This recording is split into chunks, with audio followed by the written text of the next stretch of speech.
गिनती बाब नंबर 14। लोग कनान में दाखिल नहीं होना चाहते। उस रात तमाम लोग चीखें मार मार कर रोते रहे। तब मूसा और हारून के खिलाफ बड़बड़ाने लगे। पूरी जमात ने उनसे कहा, काश हम मिस्र या इस रेगिस्तान में मर गए होते। रब हमें क्यों उस मुल्क में ले जा रहा है? क्या इसलिए कि दुश्मन हमें तलवार से कत्ल करे और हमारे बाल बच्चों को लूट ले? क्या बेहतर नहीं होगा कि हम मिस्र वापस जाएं? उन्होंने एक दूसरे से कहा, आओ हम रहनुमा चुनकर मिस्र वापस चले जाएं। तब मूसा और हारून पूरी जमात के सामने मुंह के बिल गिरे। लेकिन यशुब बिन नून और कालिब बिन युफना बाकी 10 जासूसों से फर्क थे। परेशानी के आलम में उन्होंने अपने कपड़े फाड़कर पूरी जमात से कहा, जिस मुल्क में से हम गुजरे और जिसकी तफ्तीश हमने की वो निहायत ही अच्छा है। अगर रब हमसे खुश है तो वो जरूर हमें उस मुल्क में ले जाएगा जिसमें दूध और शहद की कसरत है। वो हमें जरूर ये मुल्क देगा। रब से बगावत मत करना, उस मुल्क के रहने वालों से न डरें। हम उन्हें हड़प कर जाएंगे। उनकी पनाह उनसे जाती रही है, जबकि रब हमारे साथ है, चुनांचे उनसे मत डरें। ये सुनकर पूरी जमात उन्हें संसार करने के लिए तैयार हुई। लेकिन अचानक रब का जलाल मुलाकात के खेमे पर जाहिर हुआ और तमाम इसराइलियों ने उसे देखा। रब ने मूसा से कहा, ये लोग मुझे कब तक हकीर जानेंगे? वो कब तक मुझ पर ईमान रखने से इनकार करेंगे? अगरचे मैंने उनके दरमियान इतने मोजज़े किए हैं। मैं उन्हें वबा से मार डालूंगा और उन्हें रोए जमीन पर से मिटा दूंगा। उनकी जगह मैं तुझसे एक कौम बनाऊंगा जो उनसे बड़ी और ताकतवर होगी। लेकिन मूसा ने रब से कहा, फिर मिस्री ये सुन लेंगे, क्योंकि तूने अपनी कुदरत से इन लोगों को मिस्र से निकालकर यहाँ तक पहुँचाया है। मिस्री ये बात कनान के बाशिंदों को बताएंगे। ये लोग पहले से सुन चुके हैं कि रब इस कौम के साथ है, कि तुझे रूबरू देखा जाता है, कि तेरा बादल उनके ऊपर ठहरा रहता है और कि तू दिन के वक्त बादल के सितून में और रात को आग के सितून में इनके आगे आगे चलता है। अगर तू एकदम इस पूरी कौम को तबाह कर डाले तो बाकी कौमें ये सुनकर कहेंगी, रब इन लोगों को उस मुल्क में ले जाने के काबिल नहीं था जिसका वादा उसने उनसे कसम खाकर किया था। इसलिए उसने उन्हें रेगिस्तान में हलाक कर दिया। हे रब, अब अपनी कुदरत यूं जाहिर कर जिस तरह तूने फरमाया है, क्योंकि तूने कहा, रब तहम्मुल और शफकत से भरपूर है। वो गुनाह और नाफरमानी माफ करता है, लेकिन हर एक को उसकी मुनासिब सजा भी देता है। जब वालिदैन गुनाह करें तो उनकी औलाद को भी तीसरी और चौथी पुश्त तक सजा के नताइज भुगतने पड़ेंगे। इन लोगों का कसूर अपनी अजीम शफकत के मुताबिक माफ कर। उन्हें उस तरह माफ कर जिस तरह तू उन्हें मिस्र से निकलते वक्त अब तक माफ करता रहा है। रब ने जवाब दिया, तेरे कहने पर मैंने उन्हें माफ कर दिया है। इसके बावजूद मेरी हयात की कसम और मेरे जलाल की कसम जो पूरी दुनिया को मैमूर करता है, इन लोगों में से कोई भी उस मुल्क में दाखिल नहीं होगा।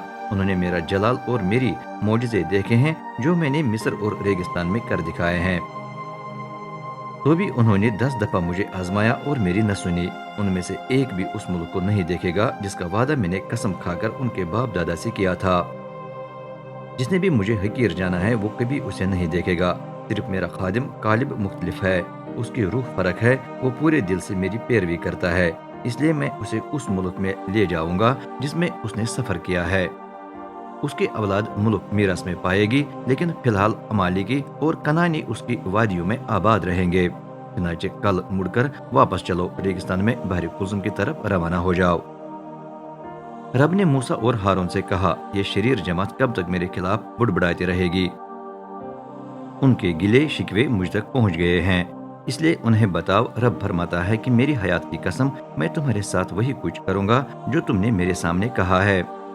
तुम इस रेगिस्तान में मरकर यहीं पड़े रहोगे, हर एक जो 20 साल या इससे जायद का है, जो मर्दमशुमारे में गिना गया और जो मेरे खिलाफ बुड़बड़ाया।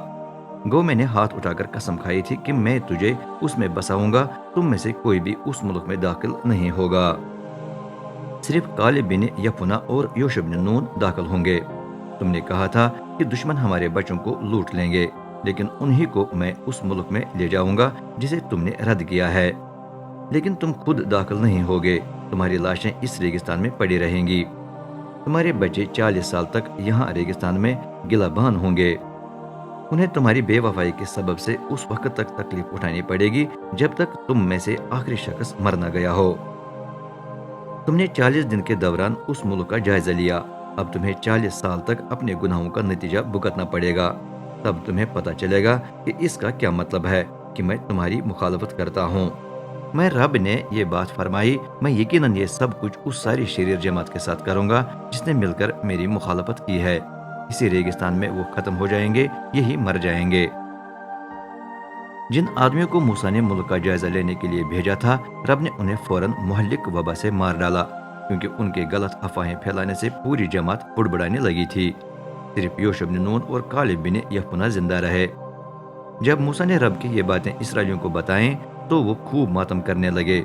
اگلی صبح سویرے وہ اٹھے اور یہ کہتے ہوئے اونچے پہاڑی علاقے کے لیے روانہ ہوئے کہ ہم سے غلطی ہوئی ہے، لیکن اب ہم حاضر ہیں اور اس جگہ کی طرف جا رہے ہیں جس کا ذکر رب نے کیا ہے۔